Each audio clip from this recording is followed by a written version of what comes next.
Have you always been the one to keep it all together and stay grounded? Do you pride yourself on always keeping your emotions under control? Do people often comment on how you're always so positive?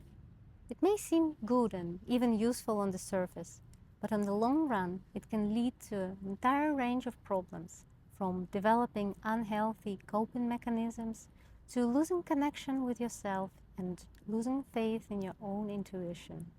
In this video, I'm going to share my journey of learning to deal with difficult emotions and finding myself and my inner peace in the process. If you're new here, my name is Maria, and this is your channel for creating a calm and balanced life. So let's start from the beginning. How did it all start and why?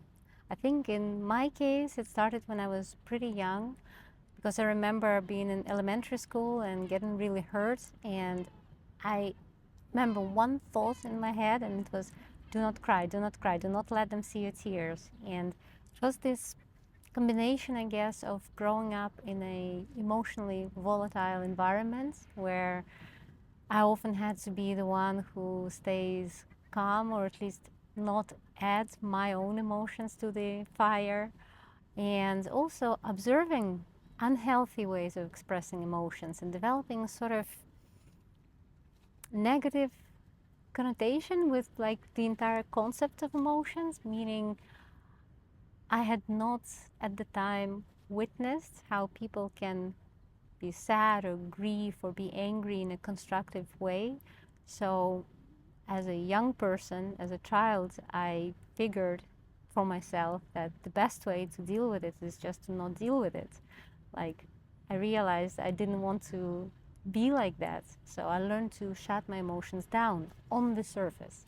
Of course, on the inside, I was feeling everything. And this suppression, this detachment from my own emotional world led to overdevelopment of my cerebral self. So it's still something I have to a large extent. My analytical brain, my lists, my rational thinking.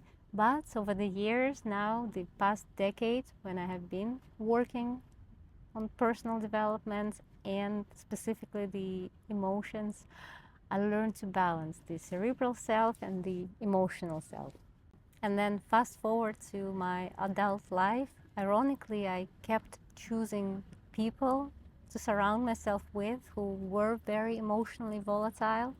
And there are a lot of psychological sources which can explain it. My best explanation is that when we grow up with emotionally volatile people, we just sort of learn that this is love, this is familiar, and we keep choosing the same thing over again, even if we don't like it. So in my case, I had to continue being in that role of emotionally grounded, stable person who doesn't add trouble, who just always maintains positivity.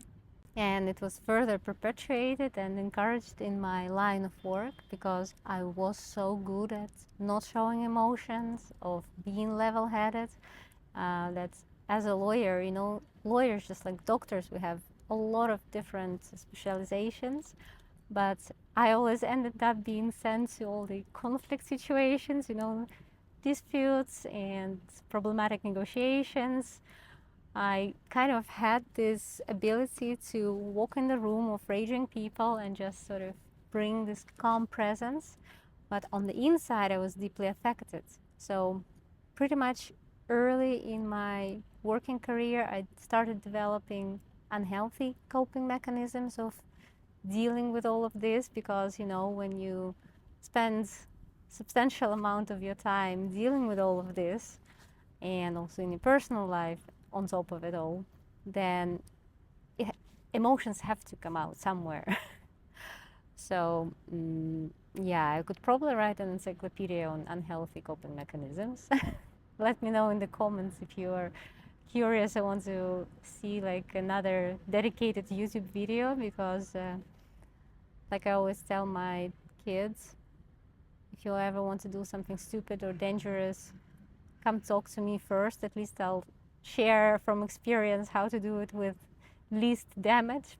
And pretty much for a large portion of my life, I didn't really see a problem with this because I actually thought I was being strong, I was being mature, and I had a certain sense of pride in this ability until a very important turning point, which happens a decade ago, and which it was like this light bulb moment, a very sad realization.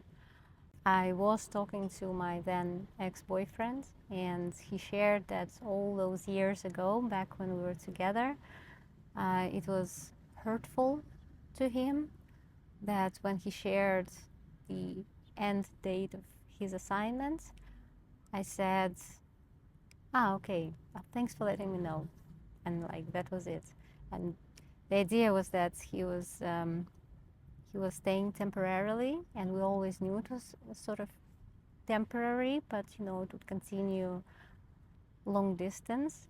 But still, when the exact dates became known, I guess, very understandably, he expected a normal human reaction from me. And the thing is that when he told me the date, like, I remember, and I still, by the way, it's 2 decades later almost, and I still remember that moment. Like, it's as if everything from my chest cavity, like my heart, my lungs, and like all dropped on the ground and pulled it. Like, I collapsed inside just hearing the month and the day. And but on the outside, apparently, I didn't show anything. I was just like, oh, okay, thanks.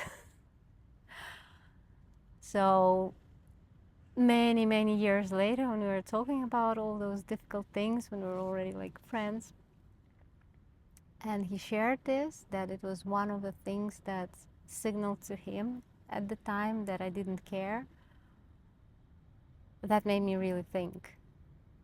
And the ironic thing, of course, is most of the times I also thought he didn't care because he was very much like me himself. So that was doomed on both ends. But it made me really think, and it was the first time when I really saw the dark side of it all. The dark side of not dealing with my emotions properly, not expressing my emotions constructively. Because even all of those unhealthy coping mechanisms, they were still allowing me to stay functional, and actually very functional. But the realization that that emotional handicappedness contributed to a demise of something that was what I to this day consider the love of my life, it hit me hard. It hit me hard, and I thought, okay, let's look into it. So I started looking into it, and that's where my cerebral self is very useful, because I'm very good at, like, if I see a problem, as long as the problem is identified, I can then research and I can attend to it from an intellectual perspective. So I started looking into my own emotional limitations, and psychology and therapy all helped. And I figured out that, I need to start somewhere. And probably my favorite therapist at the time, he gave me one of the best pieces of advice I've ever received. And it was like, when you're feeling overwhelmed emotionally, it's kind of like a ball of yarn. Sorry, I had to pause. There was a helicopter. It's Geneva. There's bound to be a helicopter. But like a ball of yarn, essentially. And but it's not one thread of yarn. It's like a ton of separate threads of yarn, and each separate thread of yarn is a different emotion.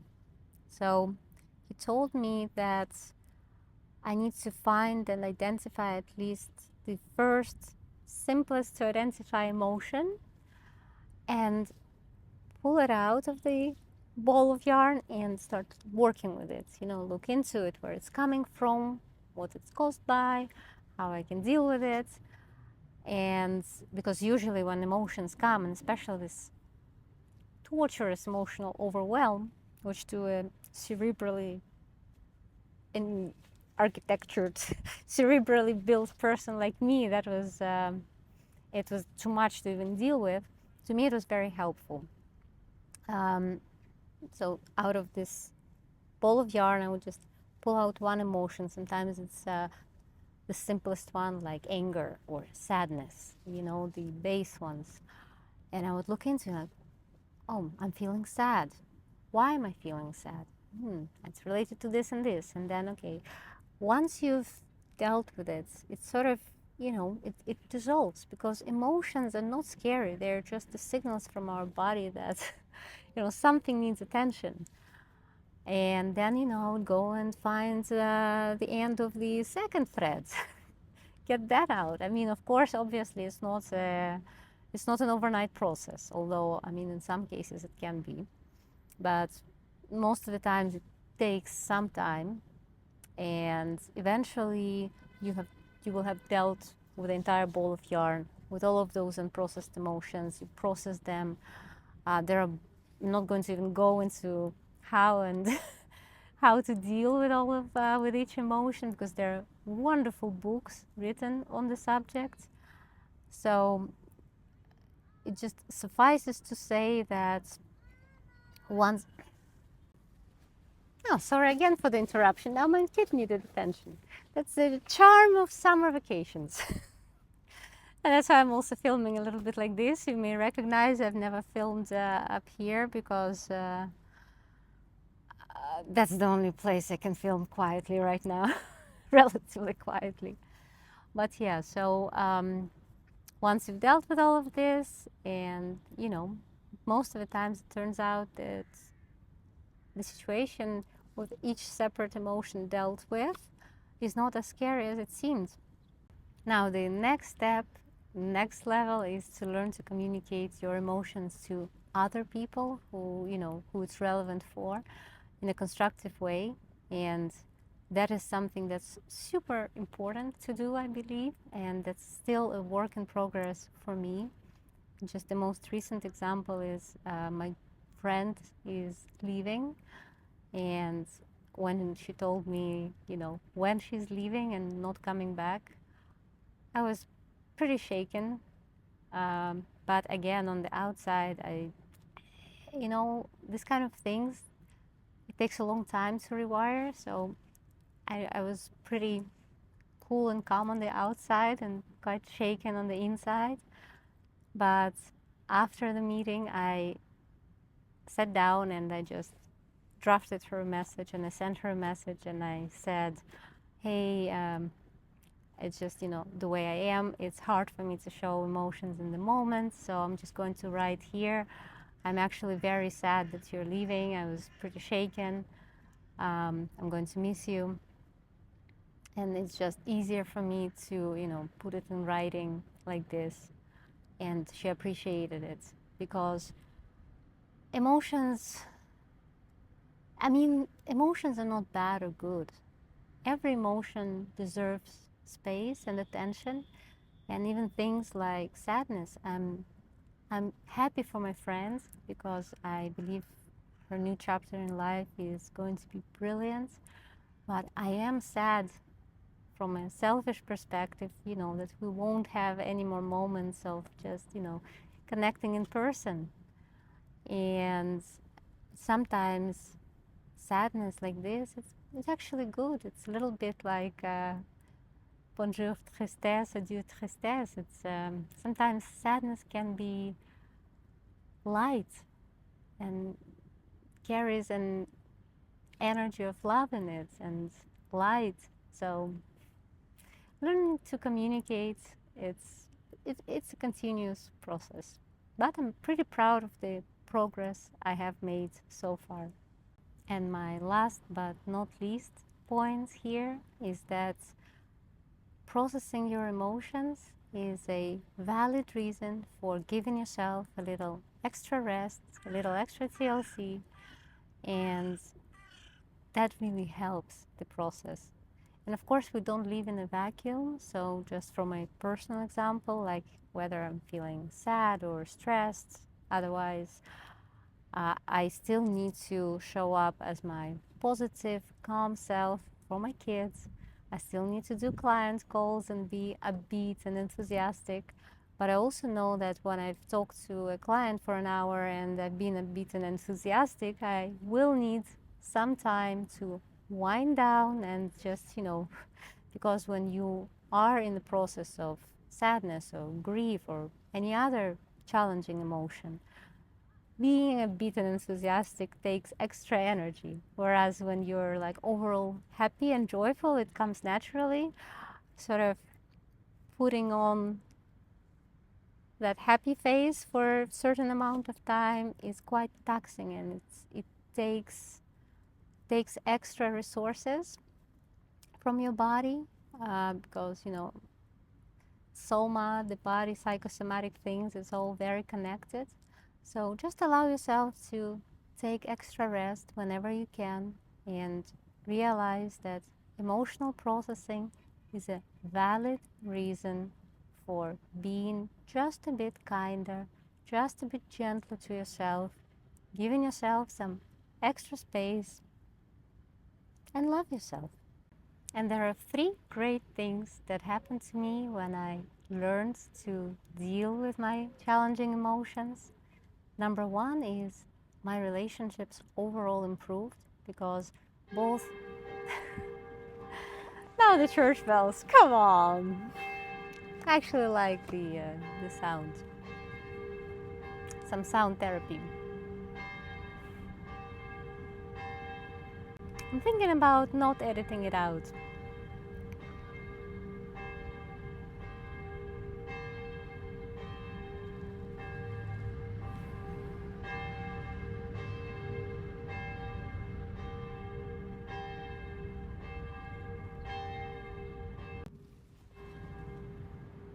And the three great things that happened when I learned to deal with my difficult emotions. Number one, my relationships with people have overall improved, both in terms of communicating how I feel to people. Like in this case with my friend, I think it was very important that I told her that I am saddened by her departure, and the people around me, like, oh, actually I'm a bit under the weather because of this and that. And I think when we communicate this to people, we also in a way give people around us permission to be respectful of their emotions as well, because by modeling this self-love and accepting our emotional selves, we acknowledge the importance of not only the intellectual cerebral part of us, but the emotional part as well. Now, speaking of the cerebral part and emotional part, the second great thing, and that is probably the most profound that happens, is I learned to balance the two. The analytical, intellectual, cold hard facts part of me, and the emotional, intuitive, left brain, right brain, they became more balanced. I always talk about the balance of yin and yang, and it has been a theme of my life in many respects. And that balance that this brought, being able to make decisions both from the heart space, the gut feeling, but also weighing in all the pros and cons, that has been very powerful in my life. Because when I was disconnected from my emotions, I was also disconnected from myself and my intuition. And intuition, I think I'm going to make another video about this, like a separate video. Again, please let me know in the comments if you're interested, but I think I'm going to do it anyway. Intuition is so powerful, and it's much more scientifically explainable than woo-woo, than most of us think. And the third positive change that happened when I learned to deal with my challenging emotions is that the toxic coping mechanisms just sort of left my life, because it turned out that I didn't need any of that stuff, because for years and years I actually mostly used all those different ways to essentially suppress my emotions and to sometimes even just to admit emotions to myself. That even happens. But for the most part, suppression and avoidance. But once I learned to embrace and process difficult emotions, turns out I don't need.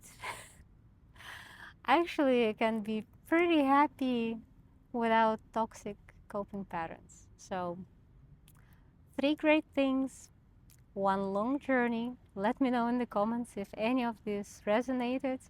My apologies for all the noise everywhere, but it's summer, it's all the vibes.